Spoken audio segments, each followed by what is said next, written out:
Good morning. Welcome to my channel. Before we get started, please like and subscribe. Please share my channel. Please comment whether you agree with me or not. I love having you here. Thank you so much for being here. So let's just get started. It's a rainy day. I actually did a video yesterday, but I'm not going to post it because I just really wasn't talking much at all. I was just stopped most of the time. Traffic was awful.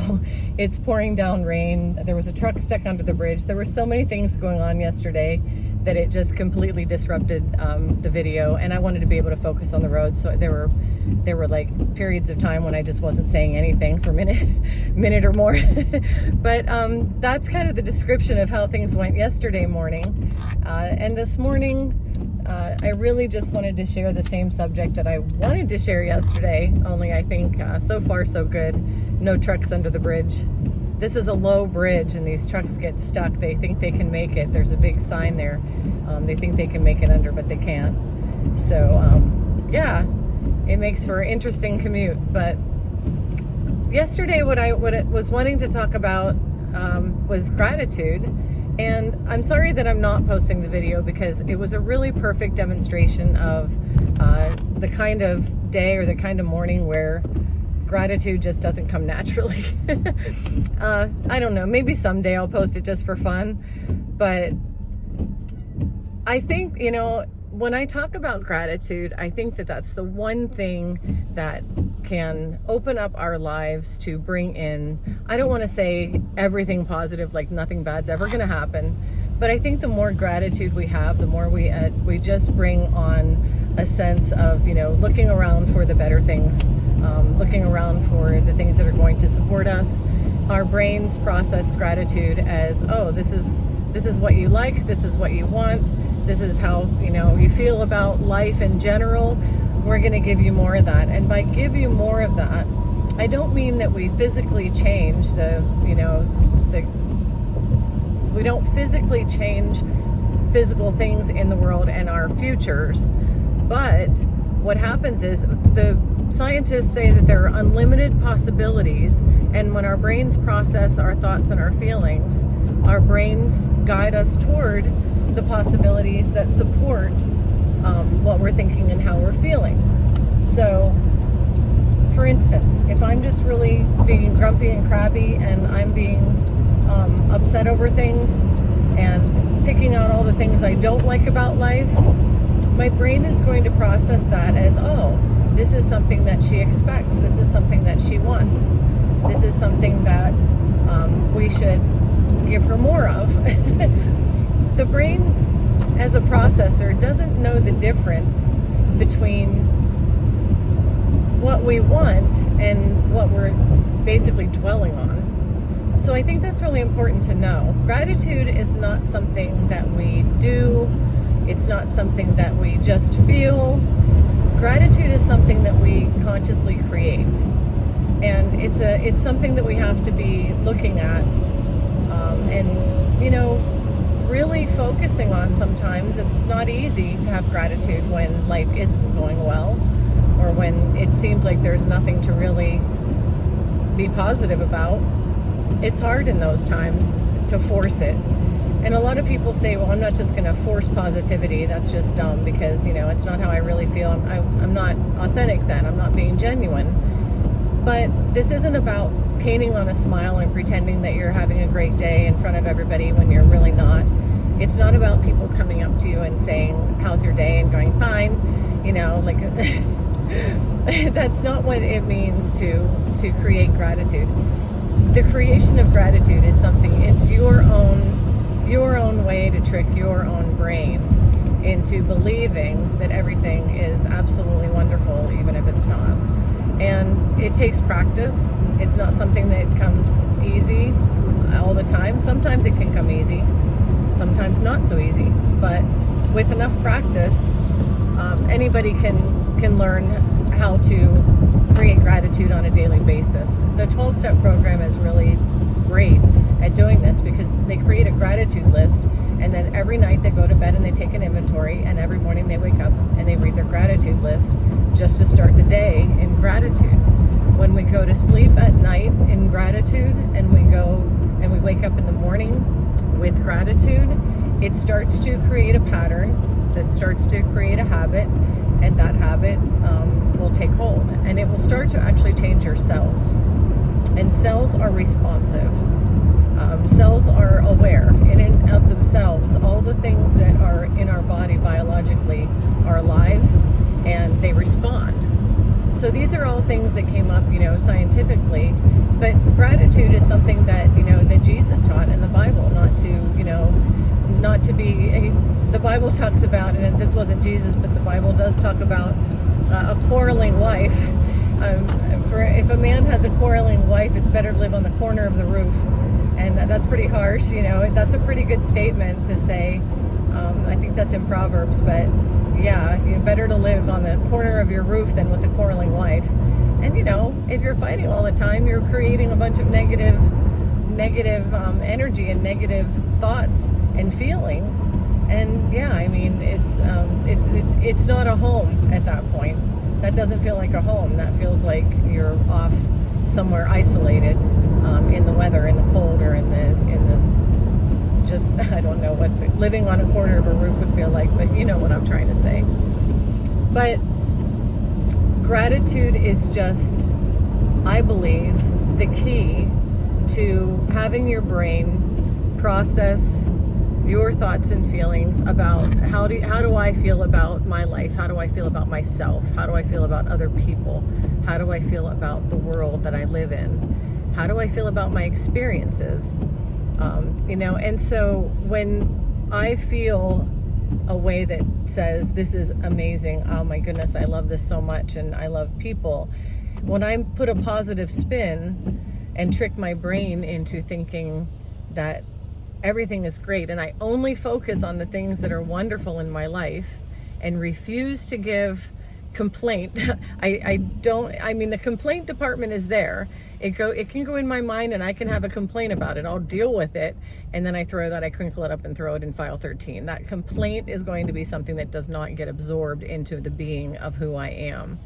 But the good things in life are going to be things that I'm going to hold on to and focus on. And the Bible says meditate on, which means just give it your focus. Make sure that you are focusing on the good things in life and what you do enjoy and who you know you are in a positive light. Focus on those things and do that morning and night for several days in a row. I believe they say that it takes 17 or 19 days, something like that, to create a habit. And, if you do that for 17 days, 19 days in a row, then you'll start to create a habit. That's when your cells will start to get the memo. That's when they'll start to say, oh, this is who I am, and this is what we need to be seeing more of. And your brain will be processing that as this is what needs to be zeroed in on, in other words. So there are endless possibilities, and the brain filters out the ones that don't support you, and the brain filters in the ones that do support you. And you really can't override gratitude with negativity. The brain won't do that. It won't do that to you. The brain does, however, though, and this is another thing that I wanted to address. When we have positive thoughts and when we're determined to think, in ways that support the joy that we have in our lives, our brain oftentimes wants to be comfortable, and it wants to come in and kind of throw a wrench in it. Yes, it will do that out of habit. That's what's in our subconscious. The brain will pull out the subconscious and say, but wait a minute, that's not how you felt for the last 30 years, 40 years. This isn't you. This is odd. That's why it's called creating a new habit.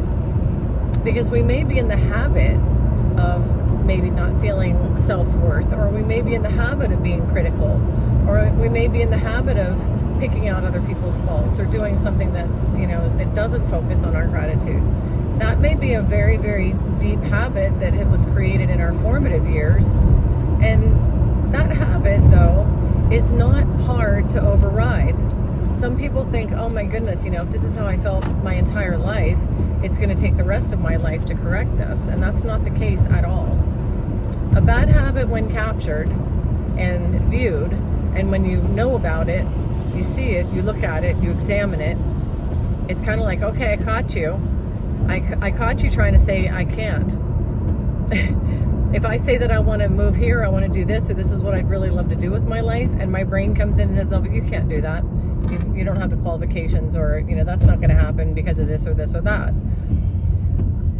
Taking every thought captive to the obedience of Christ is taking that negative thought that your brain tried to come up with from your deep down pit of who you are, down in the subconscious and the superconscious. It's taking that thought captive and saying, wait a minute here. No. And I know I've done videos on this before, but I really, really want to emphasize this because we're building a community here. And I know there are a lot of other YouTubers who are starting to build a community of people who are living this way. And the more of us who live this way, I'm not going to say we're going to create a utopia out of this world, because I do believe this world is here to teach us things and to help us grow. But this world is also here to support us. And the more we are each as individuals thinking in this direction, the closer we become to one another, the more, when we become tight-knit and when we become close to each other, and when we are projecting that love and that light and the gratitude out, then things don't seem to fall apart quite as much as they do in the world when everybody's being crabby and grumpy and hateful and mean to each other. Things fall apart. When everybody's mean, things fall apart. I mean, that's pretty much a fact. If you live in a town where everybody's just either they just I'm not gonna bring up a bunch of political stuff, but there are just some people that just are not happy with anybody else. They pick out their neighbor and they just pick them apart and dig at them and think they're, that neighbor is evil and they're not good and I don't like them.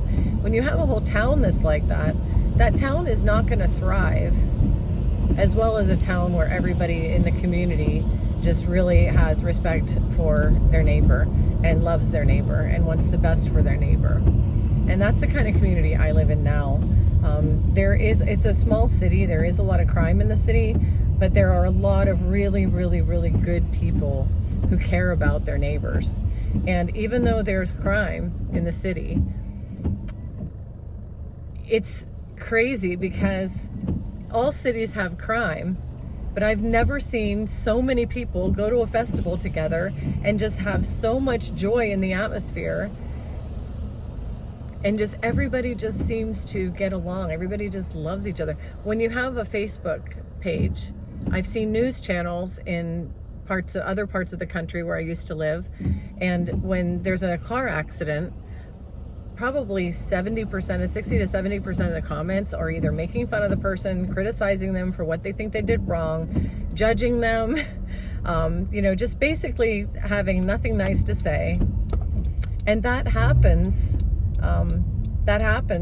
in comments in the news often. But in our town, when the news comes on and somebody posts something about an accident, there are so many prayer hands, so many people saying, oh, I hope that they're okay, prayers to them and to their family. I mean, so many positive comments. Very few, and I'm almost gonna have to say about 90% of the comments are people getting on there and caring, and only 10%, if even that, are every now and then you get a snarky, rude remark. But there's a definite difference. Now, when I started talking about my city in this video, I said it's a crime. They have a crime problem. The crime problem is centered in a certain part of the city where there are some people who are getting their hands on weapons and they're a little out of control. However, I've lived in towns where there was almost no crime, at least not like that. I've lived in towns where every single person, let's just say, stayed alive. And those types of violent crimes did not happen, but the people were just miserable people. And they made themselves miserable. They made everybody around them miserable.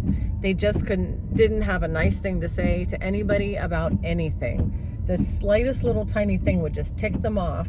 And I used to say, oh my goodness, is there anything that makes these people happy? Like, we had sunshine, we had beaches, we had a beautiful community and a beautiful place to live, and everybody was just angry, and it was crazy. But things in that community are the sense and the feeling of living there. It felt heavy. you could feel the heaviness of all those people's bad attitudes. There was a heaviness that weighed down. Now, could I have just, and I did for years, for a decade, I just didn't look at the grumpy people, and I went off to the beach and I enjoyed my life, despite them. Just, I didn't have to pay attention to them. But, after a while, sorry, I'm going to put my car in a different parking spot. After a while, it gets to the point where even when you're in the grocery store line, or even when you're trying to, find somebody to, I don't know, watch your pet, or pet sitting, or whatever kind of, I don't know, interaction that you have with the community, it almost seemed like so many of those interactions were just either there were people scamming other people. We had a hurricane one time. This was in Florida. This was in a place where I lived in Florida. There was a major hurricane that came through, Hurricane Irma, and people were buying bottles of water and ice for the hurricane. And there were actually people who were trying to scam people out of their ice and out of their water. They were saying, oh, I have children and I can't feed them. They don't have any water. They're dying. And, and then if you would come out and try to give them some of your bottles of water or try to help them, they would rob you. There were people that were actually pulling these scams, doing this. And then after the hurricane, there was looting and all this other stuff. And we had, there's been several hurricanes where these things have just deteriorated, and it's not like neighbors helping neighbors. It was just I just kind of couldn't even believe that people were behaving that way, but it does happen everywhere. It's not like there's anyone, like I said, there's no utopia here in this world. But on the flip side of that, I've lived in a town where we've had a natural disaster, and everyone came and knocked on doors and said, are you okay? Is everybody here okay? Do you have any young children? Is there anything you need? So there's a difference between that kind of hospitality and that kind of love for your neighbor and the other. And in that town where everybody was being kind to one another, that town didn't have that heavy feeling. You didn't feel scared. You didn't feel like you couldn't open your door without somebody trying to take something, or, it wasn't that kind of environment. It was just a much more pleasant environment to live in, knowing that neighbors were helping neighbors. And that's how it is here where I live here. So, it's been proven. There are actually experiments where people have taken plants and yelled at one plant and spoken really kindly to another plant and told that other plant, I love you, and been really sweet to one plant, and just yelled and berated the other plant. And the one that gets yelled at dies, and the other one thrives. So living beings, even plants, have the energy of, they can sense a negative energy or a positive energy. They know what is supporting them and what's not, and it affects us as human beings. It affects them. It affects everything around us, because everything is interconnected. So if we as individuals can have gratitude every single day and love, just find things to love and find things about people that we love instead of things that we don't, there's an energy that starts to create a community of thriving instead of a community of falling completely apart societally. So anyway, I just wanted to bring that up because I know we're having a lot of things going on in this country right now, in America. A lot of things are going on in the world that seem to be, people just seem to be losing their minds. And I don't know why, because there's so many things to love. We should all just get off the news, get away from, politics, or get away from the things that are going on that are negative in the world. Get out there and meet your neighbors. I was watching some videos from, I think it was the early 90s. It was at a Pearl Jam concert, actually, where Eddie Vedder was kind of walking around. These guys had cameras, and they were just starting out, and they were playing like in the lawn and playing. They were starting to tour, but people were just getting to know who they were, and they were out talking and chatting with their fans and people that came to the show, and it was out on the grass where they often played in Seattle, or that's where bands played in Seattle, at Gasworks Park or the Space Needle. But anyway, they were just kind of walking around talking to people. No one had a phone in their hand. Not one person had their nose in their phone. People weren't like video and with their sticks out and trying to get Eddie Vedder, I think that cell phones were coming out back then. We had the brick, and then cell phones were starting to come out shortly after. People had cameras, regular cameras that they could take pictures with. but people were interacting. All these people were like hanging out, just they had their coolers and their lawn chairs, and they were out with friends, and they were talking to each other, just sharing. This whole video was a bunch of people asking, what's it like touring, and what was it like in Denmark, and they were just sharing information, sharing experiences, getting to know each other. It was just such a pleasant thing to see. And I think that technology oftentimes pulls us away from other people, but it doesn't have to. I mean, we don't have to completely put down our phones to make an effort to get out and be around other people. Find things to be grateful for. Find things to love in other people. And I mean, I would say the cliche, and the world would be a better place, but seriously, it would. Things wouldn't deteriorate like they are if we're negative. So anyway, I'm just repeating myself right now. That's what I wanted to share this morning. I hope you're all having a great day, and I will see you next time.